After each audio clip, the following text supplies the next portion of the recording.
Can you say, I will never, ever look at my past with any regret? Stop beating yourself up for decisions that are no longer your concern. Start today wherever your 2 feet are. Let go of any regret that you have because there's nothing but lessons in all of it.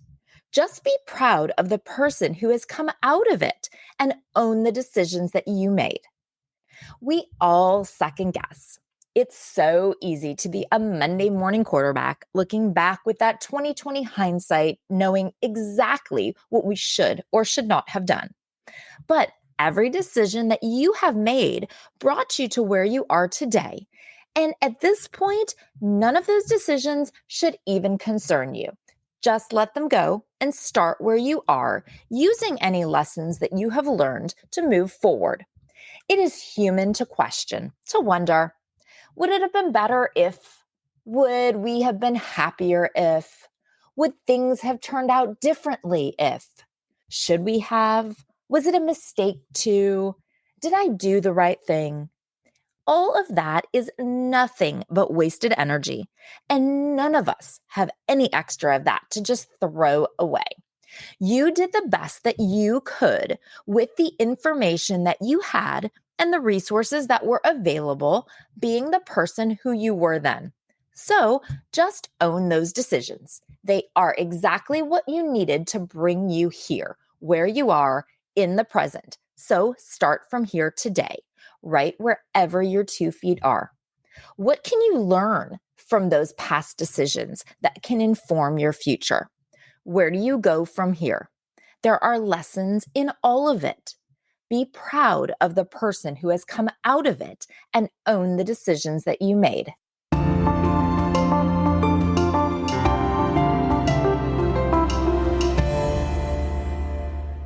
Hey guys, it's Jen.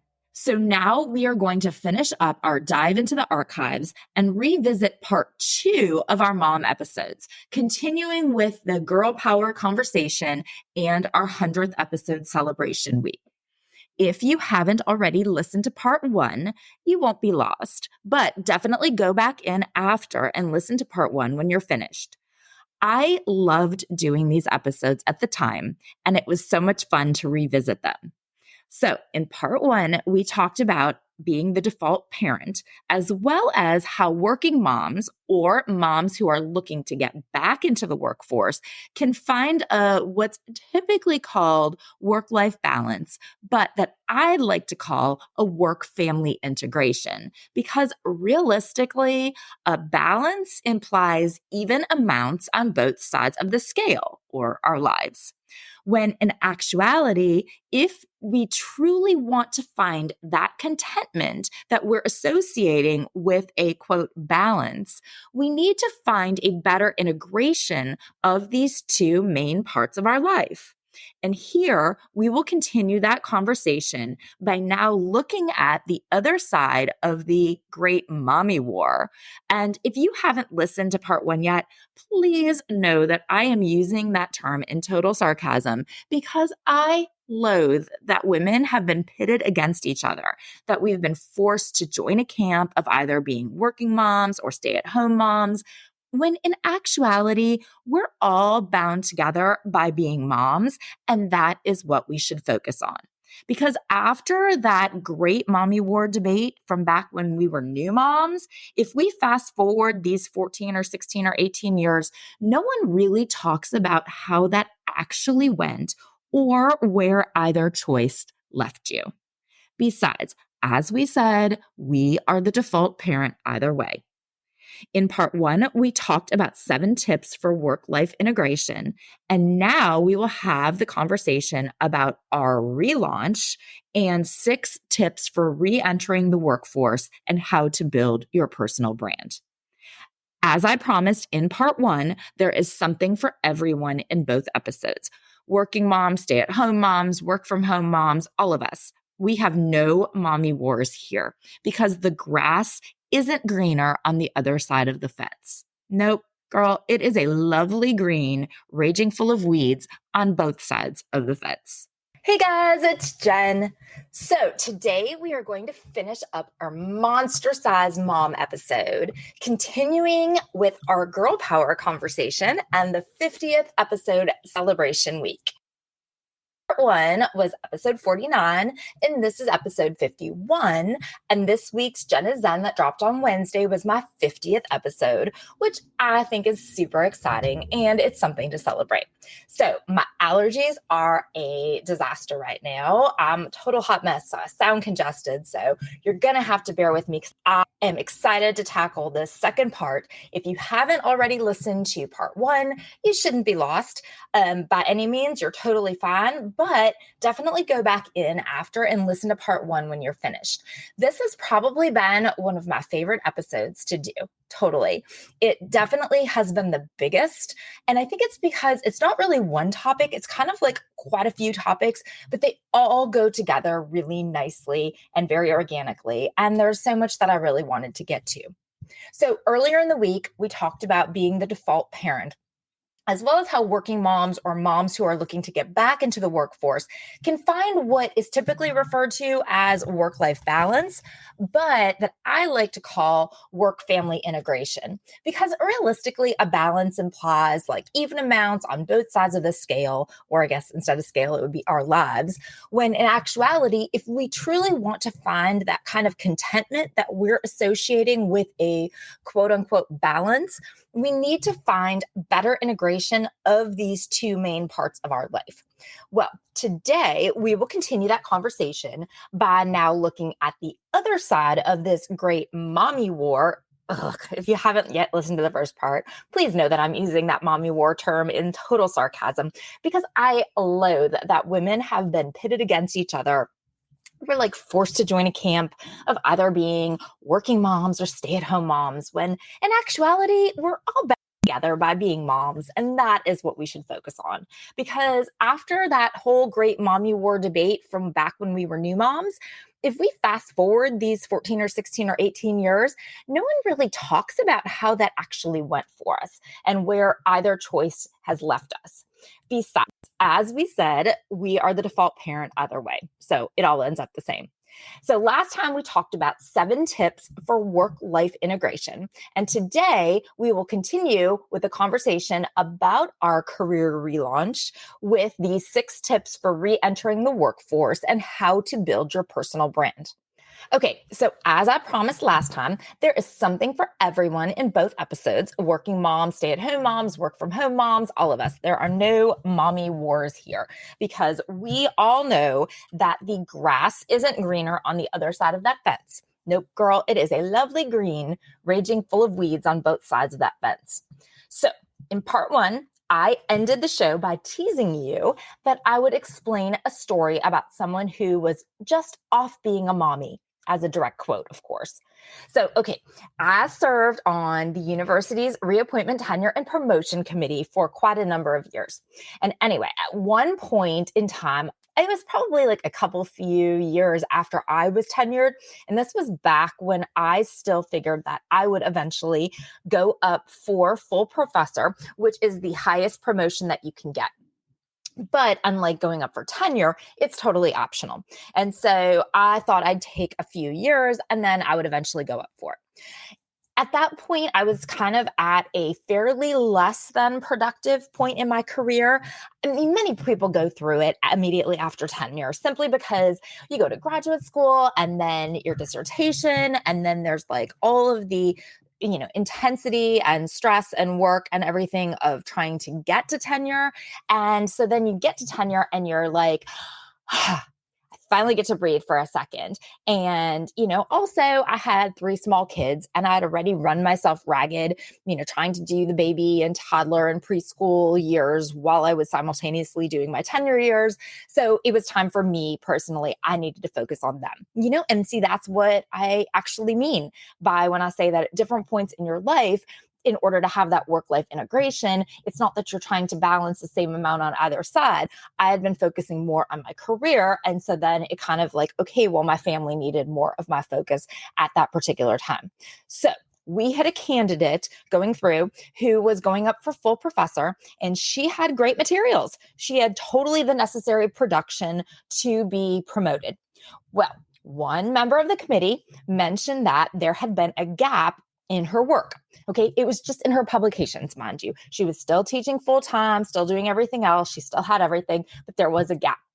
Another member of the committee, who was a woman nonetheless, she replied, well, she was off being a mommy.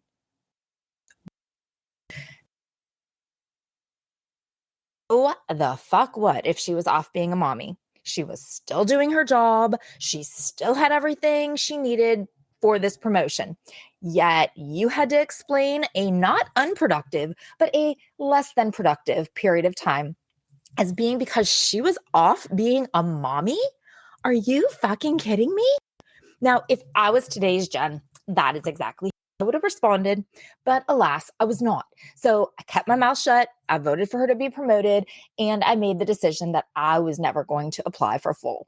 And despite having the production necessary to apply, I still have not. I should, though. And I should totally lead my materials with, you'll note a gap in my productivity when I was off being a mommy. Okay. Yeah. So it's probably better. I just keep my mouth shut and I never go up. Anyway, I tell you that story because the woman who applied, she was working full time and she was still criticized by another woman, which is made it even more infuriating to me. But she was working and was still criticized for taking some time to be a mommy. Now, imagine how hard it is for women who have a 12 or 15 or whatever year gap in their resume because they were off being a mommy. Yep. And I hear it over and over again. The working world responds just about the same as that woman on my committee. Only instead they hear comments like, you're great, but we're looking for someone with more digital experience. Or you've obviously had a lot of achievements in the past, but the job you did doesn't really exist anymore. So this is the final part of our conversation here. We're going to talk about the other side.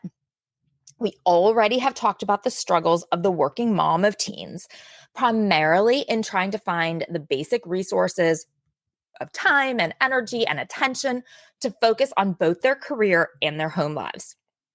Now, this is definitely the case for working moms with kids of all ages, but the invisibility of working moms of teens makes it even more challenging.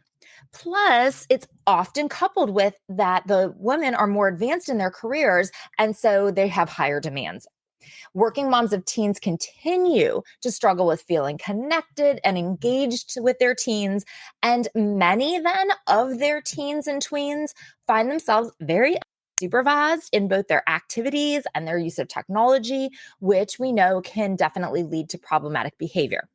In fact, because of these concerns and the realization of many working moms that TikTok, the clock is ticking and their teens will soon be grown and off, there is a small but growing group of working moms, and I know a couple personally, who have been working the entirety of their kids' lives, and yet they're opting out of the workforce when their kids hit the teen years. More common, though, is the flip side of this, that they stayed at home with younger kids and they're rejoining the workforce as their kids reach these teen years. Primarily, research shows that they are doing this due to feelings of sadness, loneliness, frustration, and boredom. Okay. Stay-at-home moms of kids of age see these same adverse effects, but moms of teens exhibit them more because realistically, teens don't need parents in any way near as much as when they were younger. Like the physical needs and the time needs aren't the same. So they may even not even be in the house as much. They're off in lives of their own. And so they're off doing friends and extracurriculars and jobs. And so the stay-at-home moms may often find themselves lonely, bored, or questioning their role in this relationship. So research also shows that stay-at-home moms of teens risk kind of babying or infantilizing their semi-adults too much. And, teens really, they do kind of need space, some time to decompress after school and activities. And often that just happens at the same time the moms are looking for meaningful conversation and bonding with them. And so all of these factors, because of this, it's very common for women to make the decision to go back to work at this point. However, many moms find out very quickly that this is often easier said than done. So that's what we're going to have our conversation about today. How do you do this? How do you go back to reclaim your career, rejoin the workforce after raising kids? All right, so 6 steps. First, well, you need to establish realistic expectations, okay? I'm telling you this because you have to have realistic, what do you hope to do? What do you hope to get at? Because if you don't, you're going to be disappointed. So whether you've been out of the workforce for 5 years or for 15, it doesn't matter because realistically, you're going to need to take a few steps back, all right? Before you can, then you're going to set yourself up to begin moving forward again, 100%. But you are probably going to have to be realistic and that you're going to have to take a few steps backwards because things are different. Industries have changed, technology has expanded, you haven't been there to grow with it. So you're just going to have to be realistic on where you are going to best fit in just here to begin. Second, once you've decided that you're ready to go back, you need to gain clarity on what it is exactly that you want. So you're going to need to establish your vision for the future. If you haven't done so already, go back and listen to the Just For Me episode on writing your vision statement. I went and checked for you because there are now so very many episodes to look through, and it's episode 36 back in March. Go back and listen or re-listen because this is really an important piece of the puzzle. Even if it's not work that you're looking for, it's always important for us to clarify what our vision is for the future.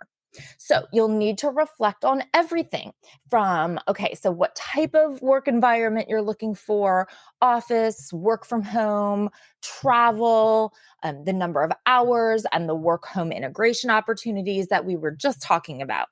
You'll have to think about your teens and what needs will your teens still have? And then how is that going to fit in with you going back to work? You have to ask yourself, where do you see yourself progressing career-wise down the road? Because yes, right now, I've said you need to manage your expectations and realize you're going to be moving backwards at first. And you might, just be thrilled at that. But you're not going to want to stay there long. All right. So what is your long-term plan? What are your ultimate goals? And I get it. That can totally seem overwhelming. But as an aside, keep in mind that this is essentially the same thing that we are asking of our 16, 17, and 18-year-olds. And their brains, they aren't even fully developed yet. So let's put a pin in that conversation for another day. But do note here how overwhelming this question is, even to us.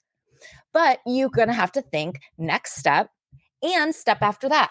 So maybe you might think when your kids finish college, where do you want to be professionally? I think that seems like a reasonable time frame. So this vision statement is key for moving forward and for creating your brand. But before we get to your brand, okay, third, you need to fill in your deficit holes. All right. So we said you've been out of the workforce for probably a decade, give or take, right?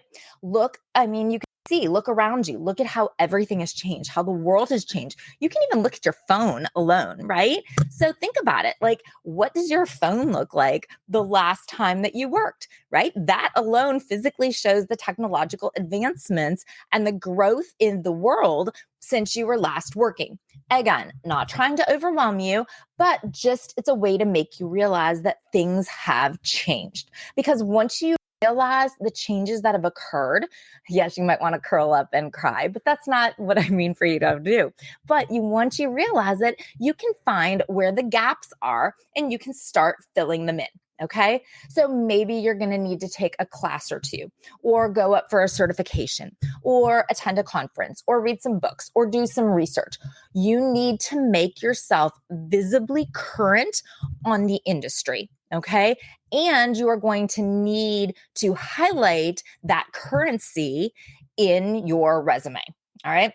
One of these deficit gaps is probably in the way that you sell yourself in your job search, because looking for a job isn't the same as it was in the past. The job market is very different.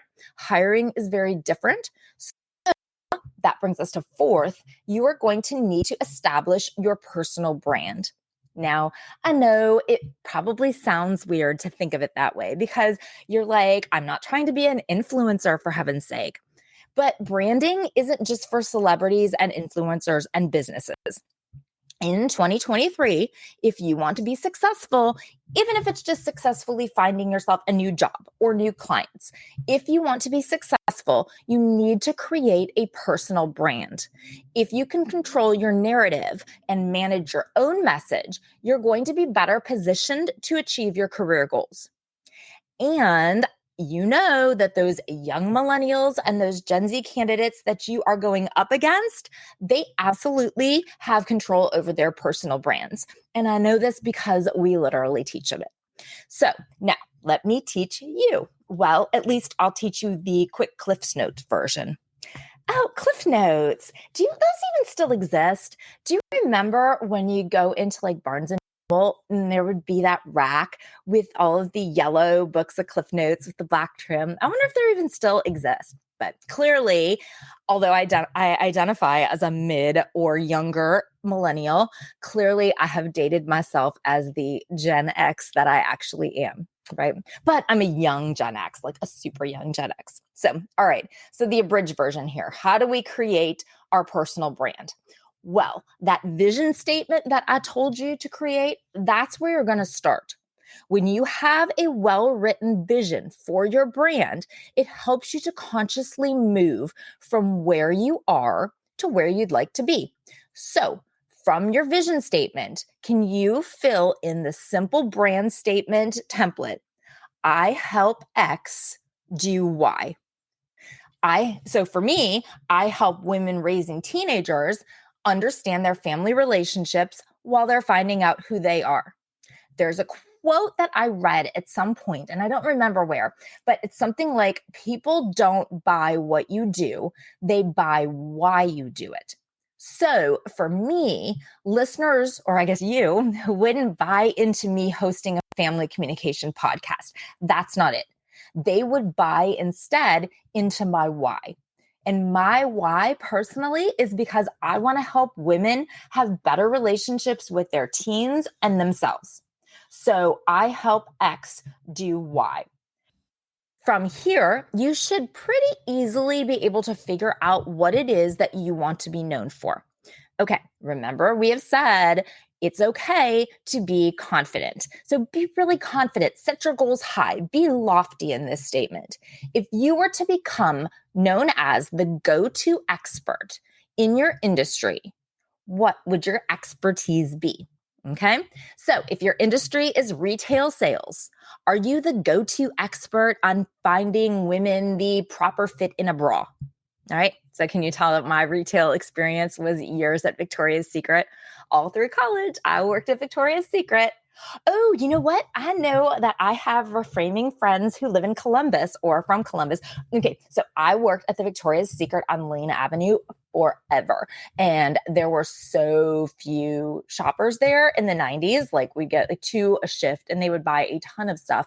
But the rest of the time was either straightening racks or shopping for myself.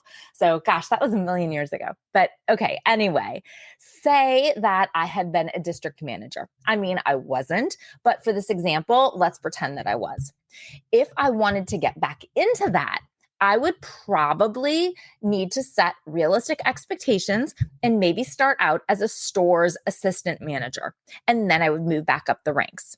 But I could totally do that if I recognized my vision and my personal brand. So I help women feel confident. I help X do Y. All right. My why might be that if women feel good about themselves from the base of their clothing, then they move throughout their day and through their life, presenting themselves more confidently. And that then helps them to reach their personal goals. You can't feel good about yourself in fitting bra, right? So I am going to be the industry expert on helping women to determine the right style and fit of bra that makes them feel confident, sexy, and amazing. All right. So that's what I might be trying to do. Now, you may be thinking, oh my God, Jen, do I really need all of that to apply for a job at the mall? Okay. If you're applying for a job at the mall, just probably not. But personally, I know that and I'm guessing you too, you're not applying just for a job at the mall. You're relaunching your career. And this quote unquote job at the mall, it's only the start for you. Maybe you want to move up the ranks, or maybe you want to open your own retail business. But the retail world has changed since you worked in it. So remember, we talked about filling in those deficit gaps. You're filling in that deficit by looking for this job at the mall in order to get a feel for the current market while you plan your own store. Or maybe you were looking to go back into banking or human resource management or something in medical or dental or teaching or whatever. It doesn't matter because the process is going to be the same. Now, a key part of this is also something that we preach to our comm students in everything from branding to interpersonal comm to speech writing, news writing, whatever. Know your audience. Who are you trying to appeal to? One of the biggest mistakes that you can make when you're building your personal brand, I guess just like in life, right? The biggest mistake that you can make is trying to appeal to everyone. We can take that in so many ways, right? In this context, though, it is very important to define your niche, right? Understand the market that you are in. Who is it that you want to serve? And what is your position in this market? Now, to do that, you need to know your audience. If you want to open that retail store, who are you going to be serving? If you want to launch that podcast, who is your audience? If you want to sell real estate, who is your target audience? If you want to go back to teaching, who is your audience? What grades, what type of school, what area? Consider who your audience is, what they need, and how you can help. Your overall messaging should come pretty organically once you have all of this. But just like we teach our students in our integrated marketing classes, when you're doing this for a business or for an organization, and it's going to be the same thing for you, you need to keep your messaging consistent. Once you decide what your message is, use the same message consistently across your platforms. So keep your tone and your personality the same. Use the same headshot, or if it's a business or some type of consulting, use the same logo, use the same colors. Find your unique voice and stay true to it. All right. Now that's the absolutely perfect segue into our last component of establishing our brand, which is actually also the fifth point in how do you re-enter the workforce list. Okay. Look at how I did that. It was such a perfect little bow I tied here. All right. So fifth, once you know the vision, the specialty, your brand, now you need to start to sell your product. So the product, that's you. You need to sell you. To do this, you may need to network, right? Network. Once you have a vision and a brand and a resume, you get that shit out there. Maybe you haven't been in the workforce for like 14 years, but you know what? You know a lot of people who have. So use those interpersonal connections. You just cannot be afraid to put yourself out there. I mean, Jesus, if I can do this here, which still makes me somewhat uncomfortable, only somewhat uncomfortable if I don't actually think about it, because if I think it through, well, it makes me really, really uncomfortable. All right. But if I can do this, you can do that. And I know you can, right? If LinkedIn is new to you though, you do need to focus on that. Join groups that are relevant to your industry, to your area, apply for jobs, and again, continue to network. All right. And then sixth, be authentic in your communication. Authentically communicate that passion, the passion about your brand. Not only address, but you need to embrace that elephant in the room. You're not going to be able to hide the gap in your resume. So since you can't hide it, own it. Yes, you have been a stay-at-home mom, but no, your brain didn't shrivel up. Your motivation did not die. You have actually acquired skills and experiences that absolutely can be helpful to you in the workplace. So go in, own them, and own your decisions. Thank you so much for listening. I really appreciate you being here today and over these last 51 episodes. Like I said, if you haven't already, go back and listen to part 1 of this episode, which was episode 49, and this week's 50th episode of Jenna Zen. Please remember to follow the show so that you don't miss out on any content. And if you enjoy it, please share it with your friends. That's how we're going to grow our community.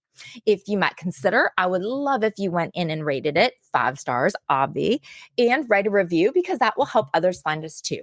Reach out to me on socials, on Instagram and TikTok at Reframing Me. On Facebook, it's Reframing Me. And join the Facebook group, Reframing Me, the podcast community, to connect with other women who are also raising teens and rediscovering themselves. Until next time, be well, communicate, and own your decisions.